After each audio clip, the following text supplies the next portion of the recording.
Opposition de la maison de Saül, bataille de Gabaon. Versets 1 à 4. Lors même que les promesses divines lui assuraient la succession de Saül, David consulte l'Éternel pour savoir si le moment est venu de prendre possession de la royauté et quelle doit être la résidence d'où il établira son pouvoir. Hébron était dès le temps des patriarches l'une des villes les plus importantes du midi de la Palestine. C'était une ville sacerdotale. Verset 4.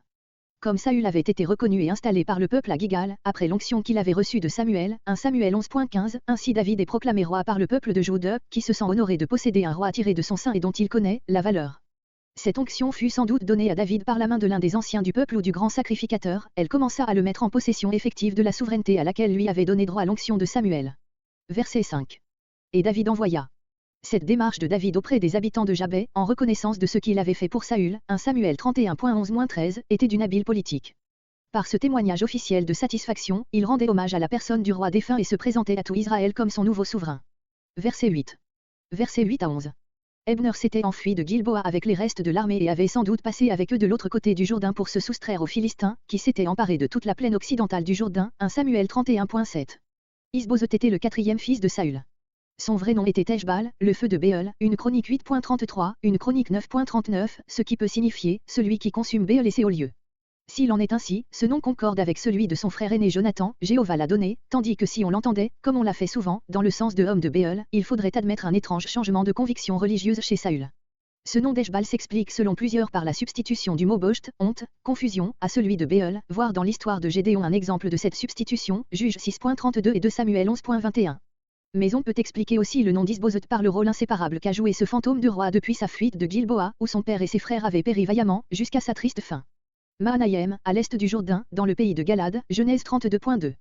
Verset 9. De Galad, Ebner étendit graduellement la souveraineté du fils de Saül sur le territoire des tribus septentrionales situées à l'ouest du Jourdain, à mesure qu'il les délivra de l'occupation des Philistins. Assyriens. Aucune contrée en Israël ne portant ce nom, on a fait nombre de suppositions pour l'expliquer, parmi lesquelles la moins improbable nous paraît être celle qui voit ici le nom légèrement altéré de la tribu d'Assé, au nord de la Palestine. Les autres noms sont rangés dans l'ordre du nord au sud. Jisraël désigne ici toute la vaste plaine de ce nom, s'étendant dans les tribus d'Issachar et de Zabulon. Tout Israël, sauf Juda. Verset 10. C'est sans doute du moment où cet affranchissement du nord fut achevé que l'auteur fait dater les 2 ans du règne d'Isbozoth.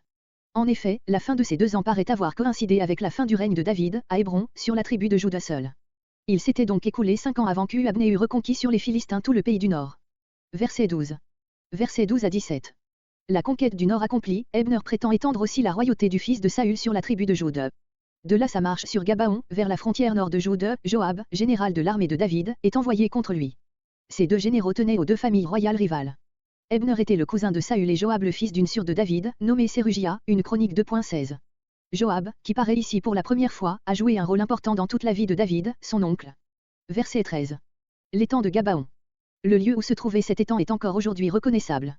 Sur un versant de la colline où s'élève maintenant le village de El-Djib, Gabaon, se trouve une source abondante sortant d'un rocher, elle remplissait autrefois un grand bassin rectangulaire de 20 mètres de longueur et de 11 de largeur, dont les murs sont encore visibles, quoiqu'en partie ruinés, Guérin trouva le sol de l'ancien étang ensemencé de blé. C'est sans doute ce même réservoir qui est appelé dans Jérémie 41.12, le grand étang qui est à Gabaon. Verset 14.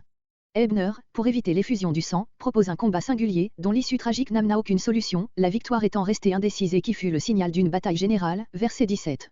Verset 18. Verset 18 à 23 mort d'Azaël. Ce fait est raconté en détail, car il devait avoir les suites les plus graves. Les 3 fils de Sérugia. En général, les fils ne sont point nommés d'après leur mère. Ici la chose s'explique par l'étroite parenté de Sérugia avec David.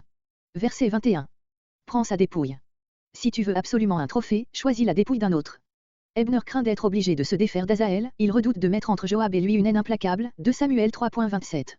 Verset 23.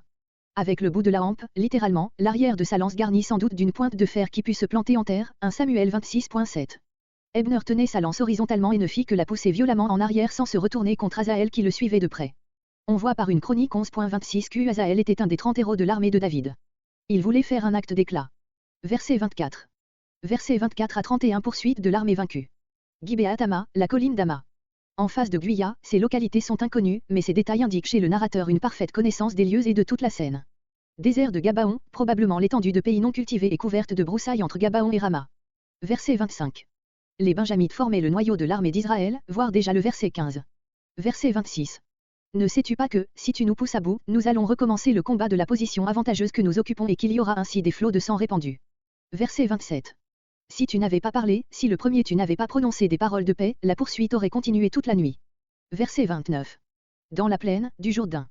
Le Bitron. Ce mot signifie fissure et désigne probablement une gorge montant de la plaine du Jourdain sur le plateau oriental, dans la direction de Mahanaïm. Verset 31. Données très détaillées confirmant l'exactitude du récit. Homme de Benjamin, qui avait un intérêt particulier à soutenir la maison de Saül, leur concitoyen. Homme d'Abné, qui était venu avec Ebner depuis les tribus du nord. Verset 32. L'enterrèrent. Ils ne firent que de le déposer provisoirement dans le tombeau de sa famille et repartirent immédiatement pour aller annoncer la nouvelle de la victoire à David. Il n'y avait entre le champ de bataille et Hébron qu'une quarantaine de kilomètres qu'ils purent franchir depuis midi jusqu'au lendemain matin. S'il s'agissait d'une nuit autre que celle qui suivit le jour de la bataille, on ne comprendrait pas pourquoi ce détail serait relevé comme quelque chose de remarquable.